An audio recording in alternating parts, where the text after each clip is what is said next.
ವಿಜಯಪುರ ನಗರದಲ್ಲಿ ಅದ್ದೂರಿಯಾಗಿ ನಡೆದ ಜಂಬೂ ಸವಾರಿ. ವಿಜಯಪುರ ನಗರದ ಸಿದ್ದೇಶ್ವರ ದೇವಾಲಯದಿಂದ ಐಶ್ವರ್ಯ ನಗರದ ಶ್ರೀ ಚಾಮುಂಡೇಶ್ವರಿ ದೇವಾಲಯದ ಭಕ್ತರು ಮೊಟ್ಟ ಮೊದಲ ಬಾರಿಗೆ ದಸರಾ ಉತ್ಸವ ನಡೆಸಿದರು.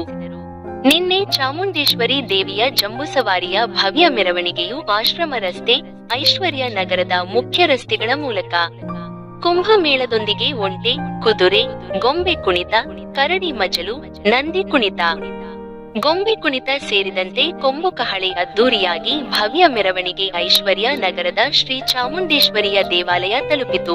ವರದಿ ಸಾಗರ ಶಿಂಧೆ.